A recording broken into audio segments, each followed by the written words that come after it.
आपनम पुरुष भूषण दे दास्यम। आप सत्यम शिवम सुंदरम हो, आपके उस परम सौंदर्य को अनुभव करके हम आई हैं। आप वरेण्य हो, आप वर्ण करने योग्य हो।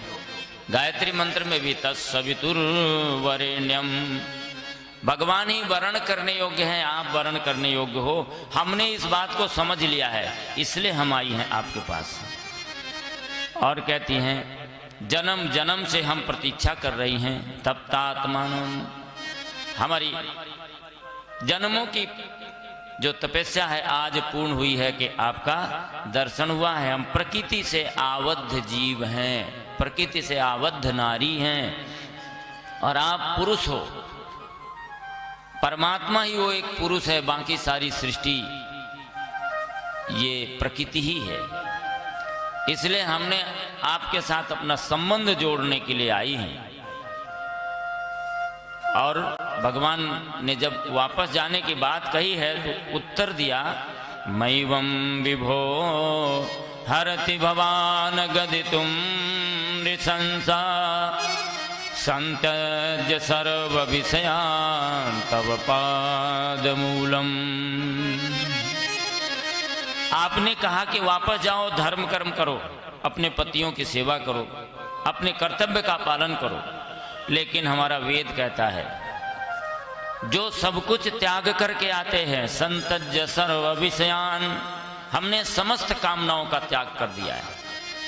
केवल एक ही कामना हमारी शेष है, आपसे मिलन की। और यदि ऐसी निष्काम भावना के साथ कोई जीव आता है तो शास्त्र यही कहता है कि आप उसे स्वीकार करते हो। लेकिन आपने तो हमें दूर करने की बात कर दिया, तो आप तो नृशंस, नृशंस कहते हैं हत्यारे को, आप तो बधिक का व्यवहार करना चाहते हैं हमारे साथ। आपने जो ज्ञान दिया हमको ये हमारे भी समझ में आता है। पर आप बताइए कि यदि कोई पति परदेश जाते समय अपना चित्र पत्नी को दे के जाए कि जब तक मैं वापस न आऊं तो इसकी पूजा करना, और मान लीजिए वो पत्नी उस चित्र की पूजा कर रही हो और द्वार पर उसके वास्तविक पति आ गए हों, तो उसे क्या करना चाहिए?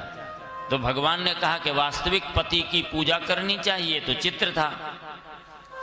तो गोपियों ने कहा फिर जगत पति तो आप हो, ये तो हमारे शरीर के पति हैं, ये शरीर नष्ट होने के बाद पता नहीं मैं ही उनकी पति बन जाऊं, ये तो अनवरत चलने वाली प्रक्रिया है। लेकिन आप तो सारे जगत के पति हो, इसलिए हमने आपको स्वीकार किया है। और ऐसा भगवान को जब तर्क दिया है तो भगवान ने उनके साथ रास किया।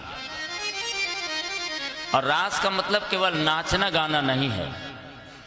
लेकिन परीक्षित जी को ऐसा लगा कि भगवान केवल उनके साथ नाच गाना कर रहे होंगे, तो परीक्षित जी ने कहा कि गुरुदेव भगवान तो अनुग्रहाय सर्वभूतानां मानुषी तन्माश्रितः, सारे जगत को प्रेरणा देने के लिए भगवान का अवतार होता है इस धरती पर इससे तो गलत संदेश चला गया समाज को।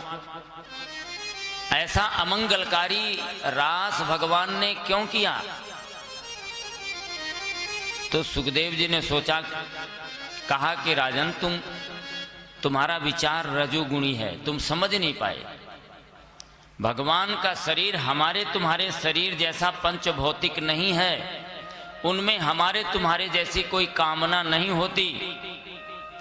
और यदि वास्तव में तुम यही समझ लो कि तुम जो सोच रहे हो इसी भावना के साथ गोपियों ने भगवान से संबंध जोड़ा होगा, तो भी काम क्रोध भय स्नेहम ऐक्यम सौहृदमेव च नित्यम हरो विदधतो यान्ति तन्मयतया हिते।